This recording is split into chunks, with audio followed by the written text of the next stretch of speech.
kondisi-kondisinya faktornya tidak memenuhi lah.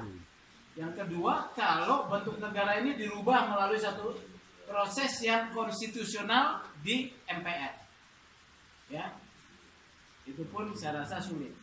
Oleh karena itu kita harus melihat bagaimana sih posisi negara di dalam hubungan antar warga yang majemuk ini. Harus dilihat dulu ya.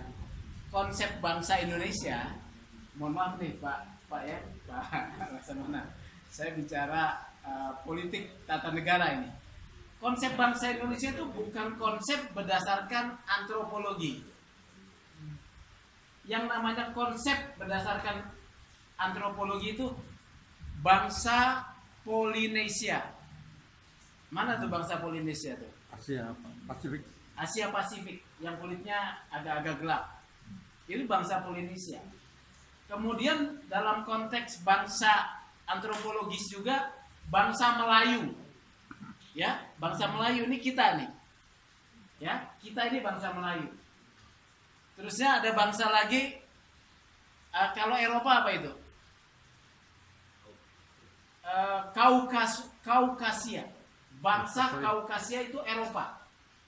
Itu bangsa menunjuk kepada antropologis, bentuk fisik, ragawi, proses pembentukan masyarakatnya, ya, bahasanya.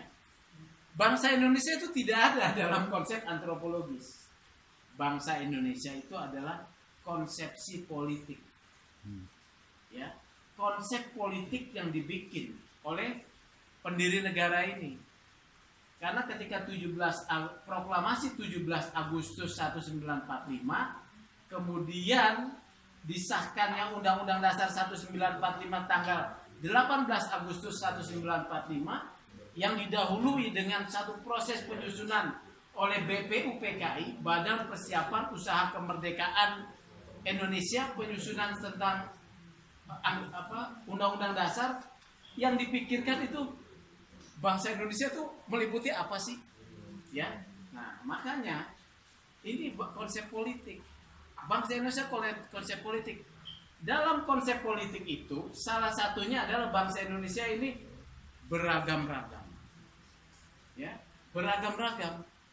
Majemuk itu disadari oleh para pendiri bangsa.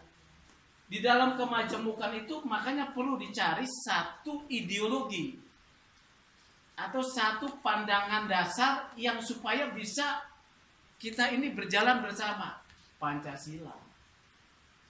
Maka salah satunya ada namanya Persatuan Indonesia.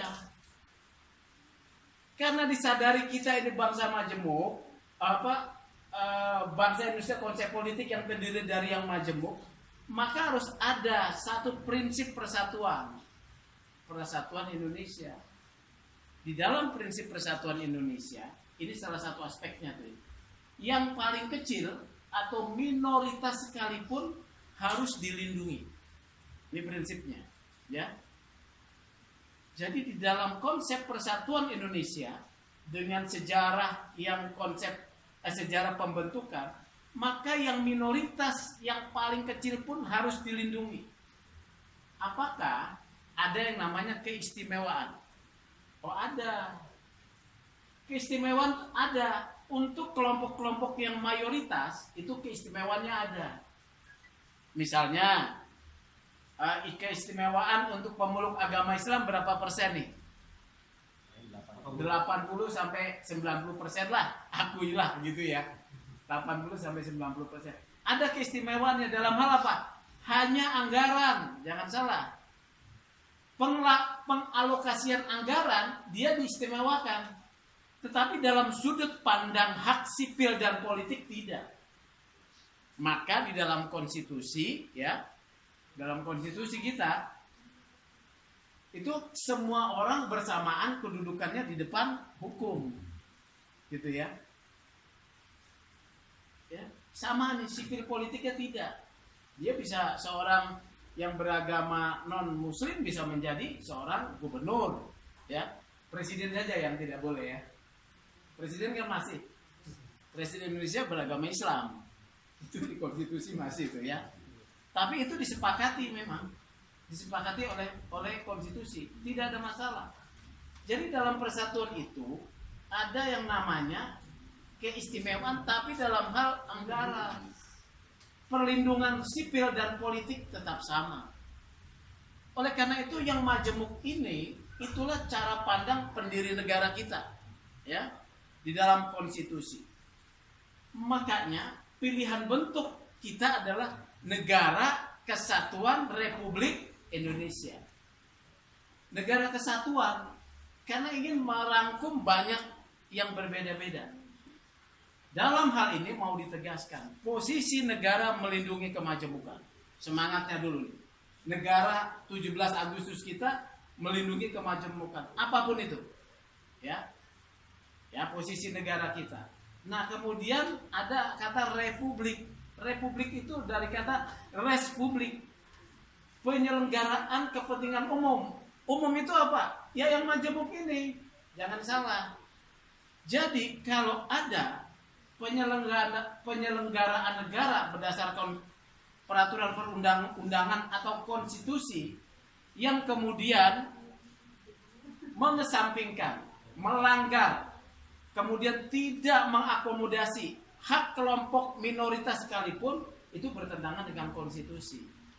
Oleh karena itu isu-isu tentang perda-perda syariah itu kan kemudian dikritik. Ya, perda-perda syariah nih, ya. Itu dikritik. Masa yang non muslim disuruh pakai jilbab? Ya, misalnya nih, kecuali atas kemauannya sendiri. Ya. Res publik itu penyelenggaraan kepentingan umum. Kalau bicara umum ya bicara itu. Nah, kemudian dijelaskan lebih lanjut di dalam pilihan kita bernegara. Pilihan kita di dalam konstitusi adalah negara hukum. Negara hukum. Saya masih bicara soal konteks tata negara nih, ya. Di dalam negara hukum ada tiga aspek penting. Satu, peradilan yang bebas, nggak perlu saya bahas lah, ya. Yang dua lagi nih penting nih, demokrasi dan penghargaan terhadap hak asasi manusia. Pilihan kita dari tahun 45 itu negara hukum. Pilihan kita. Demokrasi adalah satu penyelenggaraan pemerintahan untuk rakyat. Demokrasi melalui satu proses pemilu. Demokrasi itu, ya. Jadi proses pemilu itu di sana ada orang-orang minoritas pun boleh terlibat untuk dipilih dan memilih. Dan yang penting adalah penghargaan terhadap hak asasi manusia. Ada Declaration Universal of Human Rights. Jadi deklarasi universal tentang hak asasi manusia yang dicetuskan di di Prancis oleh Majelis Umum PBB tahun 48 itu telah diratifikasi. Isinya menjadi yang namanya undang-undang tentang ratifikasi undang-undang hak-hak sipil dan politik. Undang-undang nomor 12 tahun 2005, ya. Hak sipil dan politik. Ini termasuk perlindungan terhadap kelompok minoritas. Nah, itu posisi negara. Jadi kita harus tahu. Nah, negara ini kan kemudian diwujudkan dalam satu bentuk pemerintahan. Lembaga eksekutif yang menjalankan fungsi negara, fungsi konstitusi. Nah, sekarang implementasinya. Problemnya Barikade Gus Dur mau bikin acara di kafe mana? Cikindo dilarang. Barikade Gus Dur ini golongan komunis ya. Komunis bukan? Atau HTI yang sudah dibubarkan. Saya rasa ada HTI ini ketuanya, ya. Baunya mungkin. Ketuanya ini HTI ini saya rasa dideteksi. Ini HTI yang negara nih Pak. Ya. Ini HTI saya rasa. Ya. Nah, itu tadi saya bercanda ya. Jadi di dalam taraf implementasi terjadi problem kita. Tapi kita mau melihat politik lokalitas kalau dalam hal ini ya. Juga sikap pemerintah. Pemerintah itu presiden. Kalau aparat keamanannya presiden itu adalah polisi dan kejaksaan. KPK bukan aparaturnya presiden. Polisi dan kejaksaan. Tapi kalau presiden kita ini sebetulnya clear ya. Tapi ketika masuk di dalam politik lokal Jawa Barat, ini jadi problem. Ya. Soal kemajemukan, lebih-lebih kemajemukan berbasis agama di Jawa Barat ini problematik. Karena apa? Karena ada namanya politik populisme. Ya. Jadi politik populisme itu kalau diterjemahkan dalam kamus bahasa Indonesia itu bagus. Tapi populisme yang dipraktekkan adalah politik untuk bisa mengakomodasi kepentingan mayoritas. Ya, perhatikan ya. Populisme itu adalah politik untuk hanya mengakomodasi kepentingan mayoritas. Ini disimpangkan nih, populisme. Maka pada daerah-daerah Jawa Barat ini kan dulu ada NII, Negara Islam Indonesia, ya. Kartosuwiryo untuk mendirikan negara Islam. Itu bibit-bibitnya masih ada. Kemudian lagi ada ekspor ideologi baru tentang spirit mendirikan negara Islam. Jawa Barat ini adalah wilayah yang paling subur. Dan di mana-mana kalau saudara menginvestigasi terorisme yang berbasiskan keyakinan, ya, yang ditangkap di mana-mana, rujukannya di mana? Dia pernah di Bogor. Pernah di Bogor. Ya. Jadi memang Pak Ustadz Suwadi, kita semuanya, ini adalah perjuangan yang berat. Kalau kita di Jawa Tengah nggak akan soal, ya. Jadi kita tidak boleh kecil hati melihat satu background begitu. Karena NU, saya mau kritik NU nih, ya, biar NU-nya marah, ya. NU di Bogor, ini NU rasa FPI. Ya. Di Bogor ini NU rasa FPI.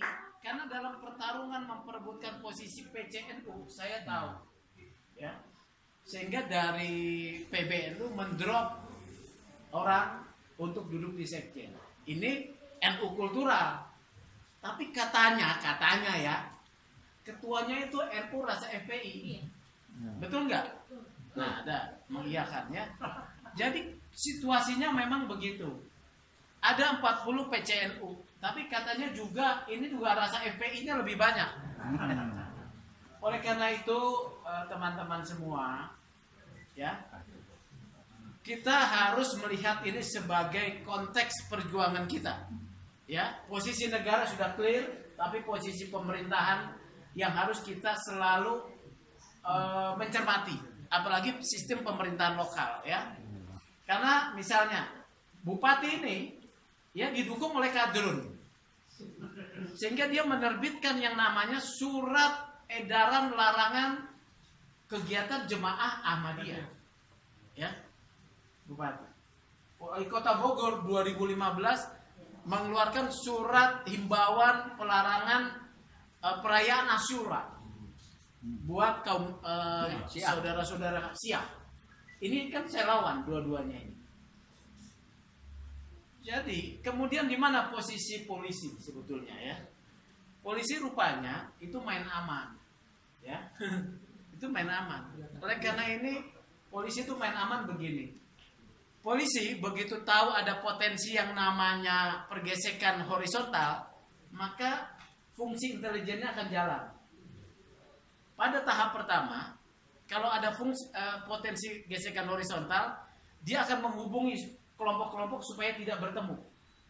Salah satunya tadi Pak Kiai, ya, di Cikindo supaya tidak bertemu.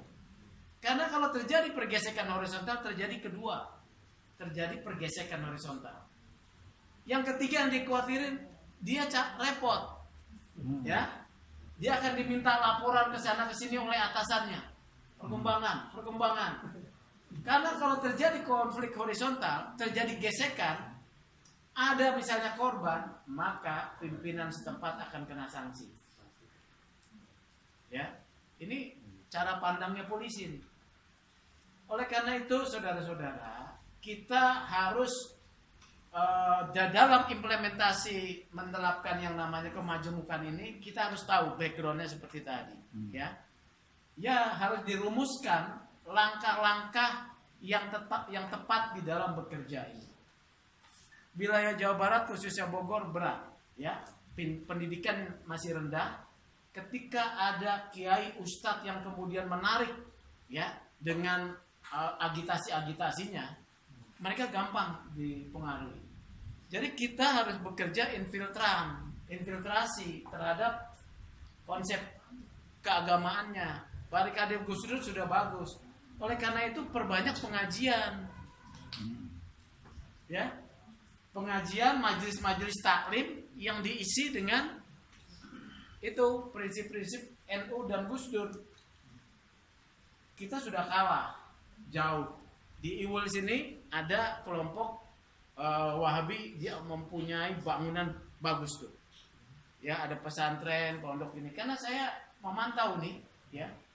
Kita harus pengajian. Infiltrasinya adalah pada level-level menanamkan pengaruh. Ketika pengajuan sudah jalan, ada tokoh-tokohnya yang bisa direkrut, penguasaan wilayah. Ya. Kalau pertemuan begini boleh sekali-sekali. Tetapi basis yang harus dipelihara. Bagaimana dengan aparat keamanan? Yaitu proses panjang, ya. Kadang-kadang juga sekali-sekali kita harus keras. Karena ketika kita keras muncul ke permukaan akan menjadi perhatian. Ya kalau ngalah sekali dua kali boleh. Keras dalam arti sikap, ya, bukan mau benturan fisik, gitu ya. Keras boleh. Kan kita tidak melanggar hukum, ya. Oh, kita tetap akan menjalankan acara ini, nggak apa-apa. Kalau ada yang mengganggu, ya tugas polisi untuk mengamankan. Jadi ingat nih, ya. Jadi strategi-strategi itu. Makanya di dalam konsep hubungan ini negara posisinya jelas, ya. Pemerintahan Republik Indonesia juga jelas sekarang ini. Tapi politik lokal bermasalah. Oleh karena itu saran saya, banyak dari kita ini menjadi tokoh resmi, apakah menjadi kepala desa, ya, kades, apakah menjadi politisi yang duduk di parlemen. Ini saya dorong supaya suara kita suara yang formal, gitu, ya. Ini saja dari saya. Terima kasih. Selamat sore.